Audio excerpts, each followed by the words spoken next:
Gembalaku itu Tuhanku, membuat aku tentram hening, mengalir dalam sungai kasih-Ku, kuasa damai telah bening.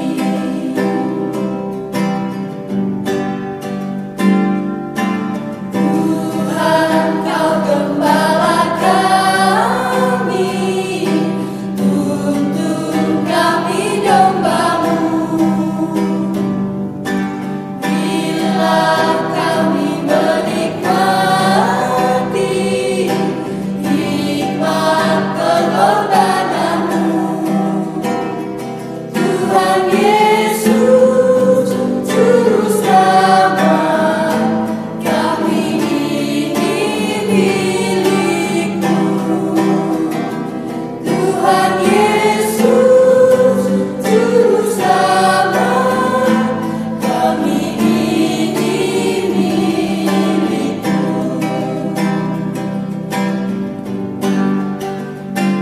Kala baik bersuling dan membimbing aku pada air tenang, dan memberikan aku berteduh di padang rumput hijau berkenan.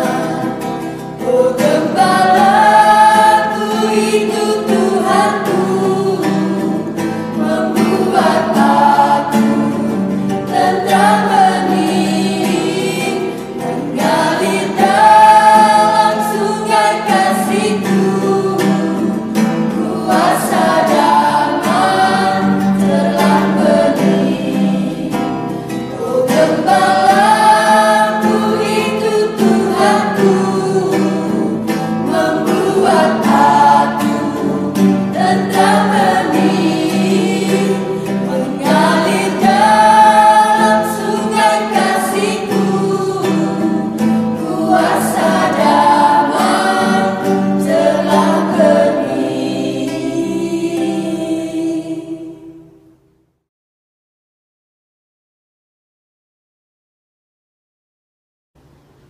Iya, terima kasih untuk kesaksian pujian dari kakak-kakak layan pelekat PT dan juga anak layan yang sangat memberkati kita melalui pujiannya.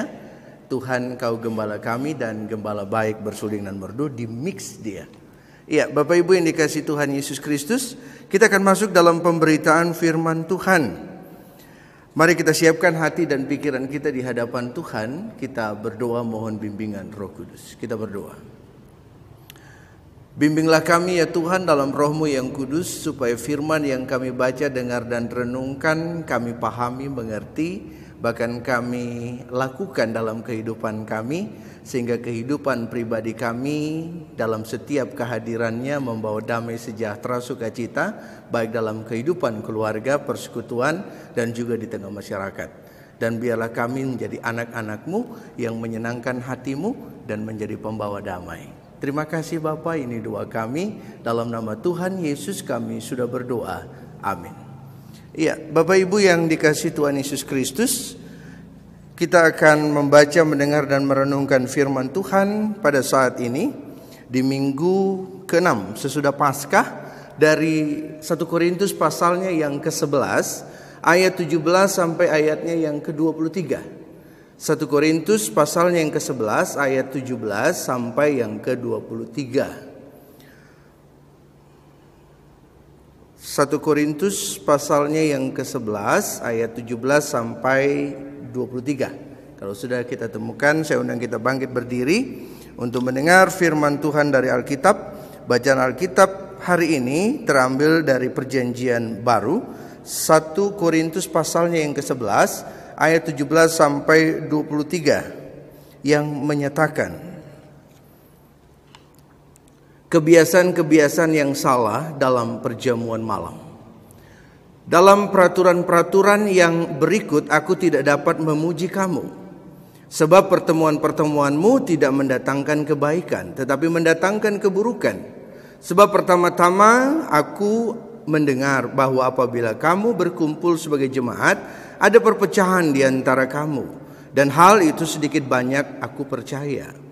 Sebab di antara kamu harus ada perpecahan, supaya nyata nanti siapakah di antara kamu yang tahan uji.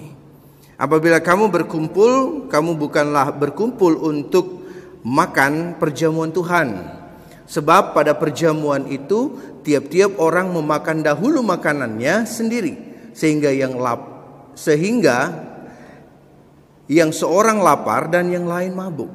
Apakah kamu tidak mempunyai rumah sendiri untuk makan dan minum? Atau maukah kamu menghinakan jemaat Allah dan memalukan orang-orang yang tidak mempunyai apa-apa? Apakah yang kukatakan kepada kamu memuji kamu? Dalam hal ini aku tidak memuji. Sebab apa yang telah kuteruskan kepadamu telah aku terima dari Tuhan, yaitu bahwa Tuhan Yesus pada malam waktu ia diserahkan mengambil roti.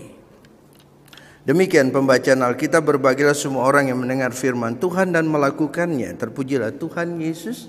Haleluya. Silakan duduk. Iya, Bapak Ibu yang dikasihi Tuhan, Shalom.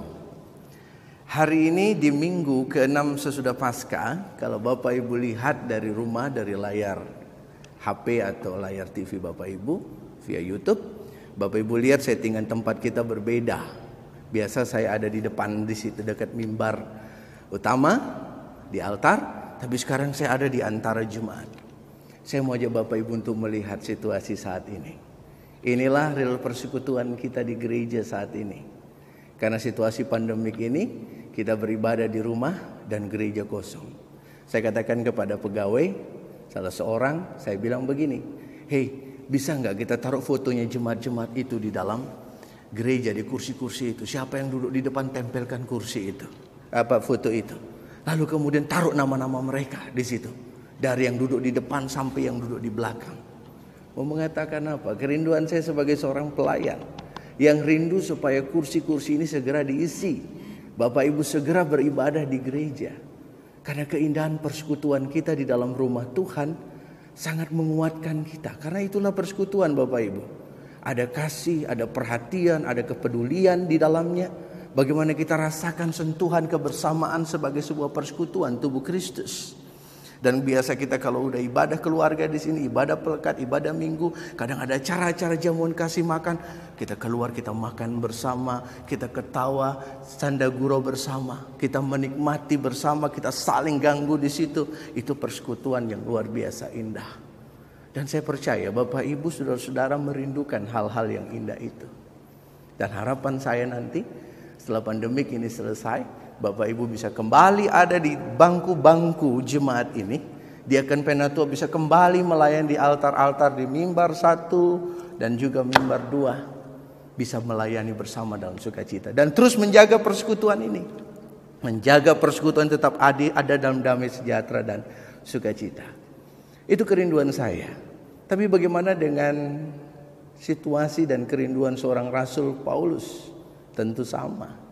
Dia juga rindu situasi jemaat yang dia bangun yaitu Korintus juga berada dalam situasi damai dan persekutuan. Di Korintus tidak ada pandemik yang membuat mereka tidak bisa beribadah. Tetapi di Korintus ada permasalahan yang menyebabkan terjadi perselisihan, pertengkaran. Sehingga jemaat itu mengalami perpecahan. Apa yang dikoreksi oleh Paulus kepada jemaat yang ada di Korintus? Ada masalah yang begitu berat yang terjadi di antara jemaat, baik itu orang Yahudi maupun juga orang Yunani, ya. Kadang masalah itu juga lahir dari mereka sendiri dan cara hidup latar belakang mereka. Baik itu bicara masalah makanan hasil dari persembahan kepada berhala dibawa makan bersama, itu tidak baik, tidak tepat, dan itu jadi perdebatan. Lalu yang kedua, ketika mereka datang untuk melaksanakan jamuan makan bersama dalam persekutuan Bapak Ibu, ya, mereka melaksanakan jamuan persekutuan bersama. Di situ jemaat yang kaya membawa makanan minuman lalu untuk menikmati bersama. Bagus, berkumpul bagus. Tapi celakanya orang-orang yang mampu yang membawa makanan menikmati sendiri makanannya. Dan nanti ketika ada orang-orang yang tidak mampu, orang miskin yang terlambat datang, ketika datang makanan sudah habis. Dan itu membuat Paulus menjadi sedih ketika mendengar berita itu. Bahwa jemaat Korintus yang harusnya hidup dalam damai sejahtera, dalam persekutuan yang baik, ternyata mengalami perpecahan, penghancuran. Karena apa? Karena jamuan makan malam, jamuan dalam ibadah-ibadah. Ya, makanya Paulus mau coba mengkritisi mereka. Hei kamu orang-orang kaya, mereka yang membawa makanan berlebihan, tolong juga perhatikan orang-orang yang miskin. Karena prinsip dari persekutuan itu adalah bagaimana membangun kasih, bagaimana hidup bersama sebagai persekutuan di dalam Kristus. Ada perhatian, ya, ada kepedulian terhadap mereka yang miskin. Nah, Bapak Ibu, tradisi orang Korintus adalah ibadah di rumah-rumah, lalu mereka melaksanakan 2 perjamuan. Pertama perjamuan kasih. Perjamuan kasih itu berarti mereka membawa makanan masing-masing, lalu kemudian yang kaya biasa lebih banyak membawa makanan untuk ditaruh dan makan bersama. Lalu setelah mereka makan bersama, ya, mereka melaksanakan perjamuan Tuhan, di mana roti dan anggur dipecah-pecahkan seperti saat ini yang kita lakukan dalam perjamuan kudus. Dan itu tradisi mereka, orang Korintus. Dan mengacu pada jemaat mula-mula tentang makan bersama, melaksanakan jamuan bersama dari rumah ke rumah. Itu tradisi jemaat mula-mula. Tetapi sayangnya di dalam proses ini, Paulus melihat ketidakadilan. Yang saya katakan di awal, bahwa orang kaya membawa makanan untuk menikmati secara eksklusif apa yang menjadi kebutuhan mereka. Mereka tidak menunggu yang lain, duduk baru sama-sama makan, tidak. Tapi mereka lebih makan duluan.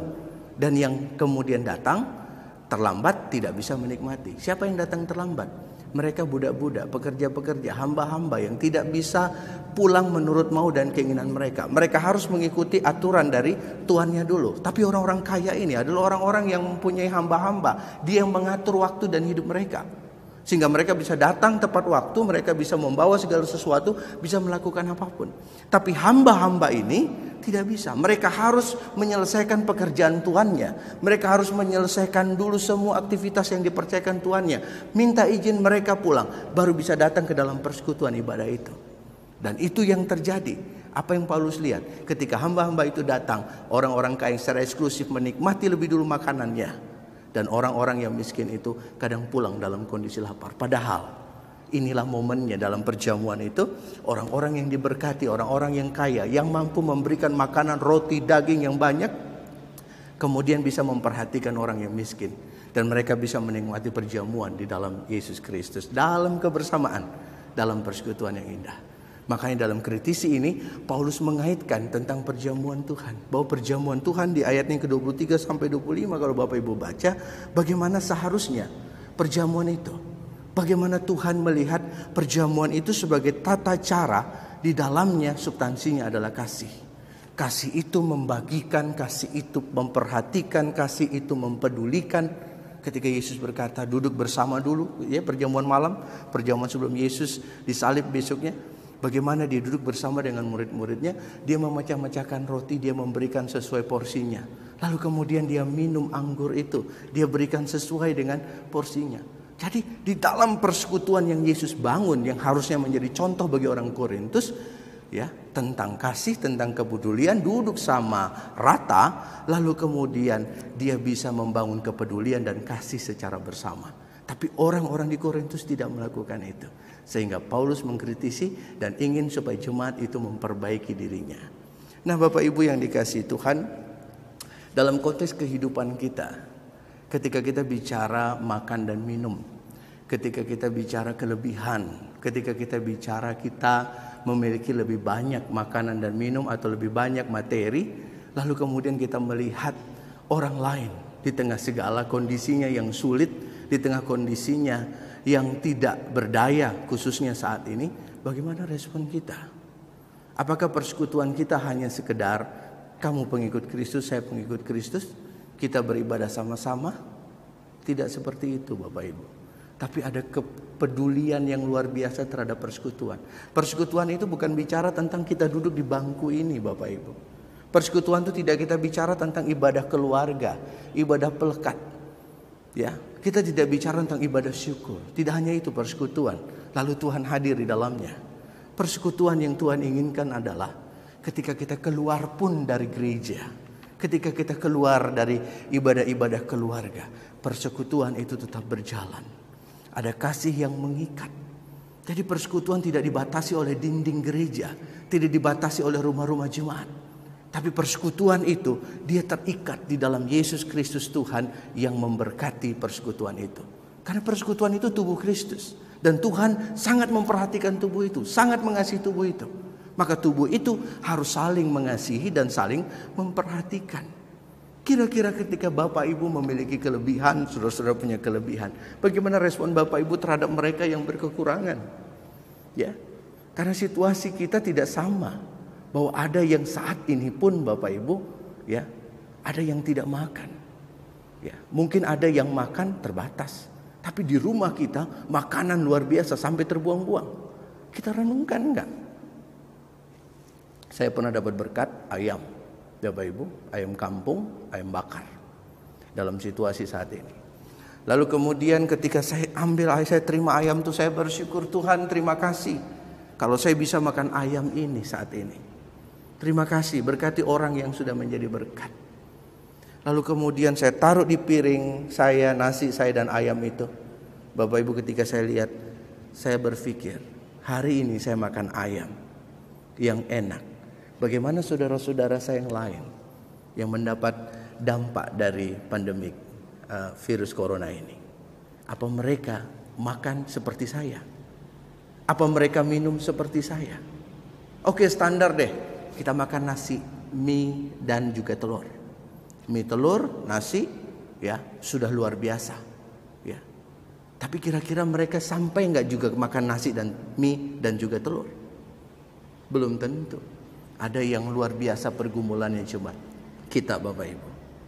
Makanya kita perlu merefleksikan ketika kita juga banyak berkat di rumah, tolong perhatikan juga jemaat-jemaat kita. Mungkin Bapak Ibu, ya tidak ada, saya tidak ada waktu untuk ngantar atau apa, ya makanan ke rumah-rumah. Oke, kita bisa tergabung dalam konteks gereja kita yang saat ini juga lagi melaksanakan perhatian terhadap saudara-saudara kita yang berdampak. Ya, bagaimana respon kita? Apakah kita datang ke gereja dan menanyakan apa yang bisa kami bantu untuk mendukung orang-orang yang lagi bergumul ini? Selama ini ada di Warta Jemaat, ada di grup WA, kita informasikan. Tapi kali ini tidak usah kita informasikan dulu, karena ada berkat lain. Nanti ke depan baru kita informasikan. Tapi pertanyaan saya, ketika ada informasi seperti itu, apa respon kita kembali? Apakah kita yang lebih bisa memperhatikan mereka yang berkekurangan? Ini saatnya Bapak Ibu. Ini saatnya kita memelihara persekutuan tubuh Kristus dalam konteks kasih, kepedulian dan kemurahan hati kita. Ini saatnya kita mau membagikan sesuatu kepada mereka yang membutuhkan. Ini saatnya, ini waktunya, makanan tidak harus basi di rumah kita. Ini saatnya makanan itu kita bagikan supaya dia jadi berkat untuk orang lain. Karena Tuhan prinsipnya memberikan berkat kepada kita selalu cukup, tidak pernah kurang. Bagi kita ketika kita sudah menerima kecukupan, berkati orang lain dengan berkat kita. Karena pekerjaan Tuhan terkadang menjadi rusak dan tidak berjalan dengan baik. Karena apa? Ada unsur egois dan keserakahan. Yang kaya, yang mampu, yang merasa cukup di rumahnya, susah terbuka hatinya untuk membantu saudara-saudara dalam persekutuan. Ya, saya mau katakan, kita sudah memberikan dukungan Bapak Ibu, tidak hanya kepada jemaat, tapi kepada masyarakat di luar. Kita berikan kurang lebih, ya, 75 kepala keluarga lebih, hampir 80 orang kita berikan keluar. Bantuan dari Bapak Ibu, jemaat Tuhan. Tetapi saya mau katakan, kita juga diam-diam harus mengecek kondisi jemaat kita bagaimana. Makanya korsek-wakorsek, cek, dan mereka memberikan informasi. Dan ketika informasi itu sudah diberikan, apa tindakan kita sebagai gereja? Bagaimana caranya memberikan dukungan kepada jemaat-jemaat itu yang membutuhkan. Nah sekarang apalagi situasi seperti ini, ada jemaat yang lagi mau berusaha di rumah-rumah, mereka mengelola potensi mereka. Saya perhatikan ada jemaat-jemaat yang hari-hari ini di WA status, di Facebook, jadi sudah jadi kokil yang luar biasa, yang tidak pernah masak jadi masak, ya, menu makanan aneka ragam. Lalu kemudian ada jajan-jajan yang luar biasa. Ya, makanya gereja juga mengajak kepada jemaat, yuk kita bantu ini persekutuan, ya, dari kita untuk kita. Bisa nggak kita fasilitasi jemaat yang membutuhkan jembatan? Kita hanya jembatan gereja, fasilitasi dari jemaat untuk jemaat. Jemaat yang mau jualan makanan ya, mau jualan makanan, yang mau jualan jajan, fasilitasi di jemaat. Kemudian apa? Jemaat yang lain yang berkelebihan bisa membeli.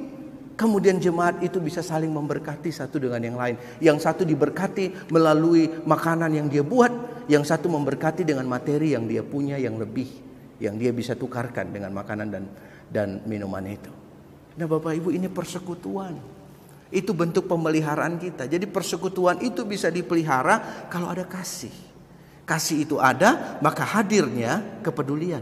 Kepedulian itu hadir dalam kemurahan hati. Dan ketika kita sudah peduli, penuh kemurahan hati dengan sesama kita, kasih sebagai dasar, itu berarti persekutuan kita tidak mengalami perselisihan dan perpecahan. Saya mau sampaikan kepada Bapak Ibu yang ada di rumah-rumah saudara, pelihara persekutuan kita dalam Yesus Kristus yang penuh kasih. Supaya dengan kasih itu, Bapak Ibu, kita tetap menjaga keindahan persekutuan kita.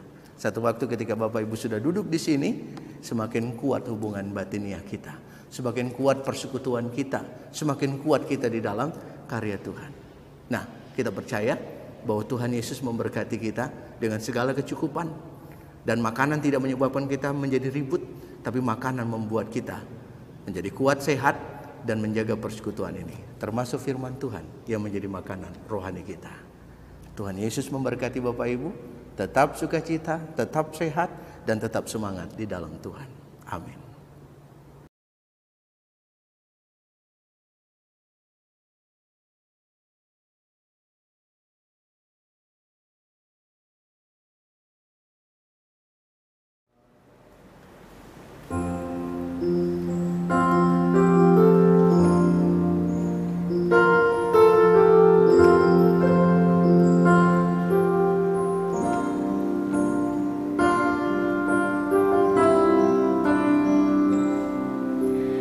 Yesuslah Tuhan yang layak ditinggikan, layak disembah oleh suku-suku bangsa.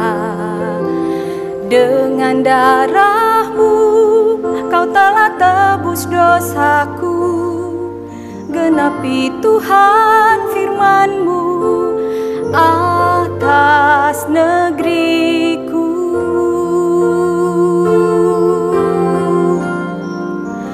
Hatiku rindu melihat kemuliaan-Mu. Hatiku rindu melihat curahan kasih-Mu di tanah tercinta, negeriku Indonesia. Ku berdoa Indonesia, penuh kemuliaan-Mu Indonesia, bagi kemuliaan-Mu.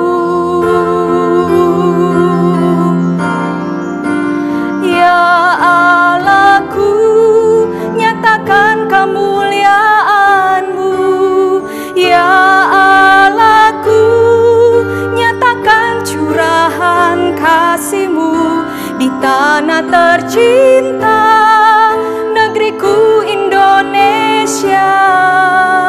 Ku berdoa Indonesia, penuh kemuliaan-Mu Indonesia, bagi kemuliaan-Mu.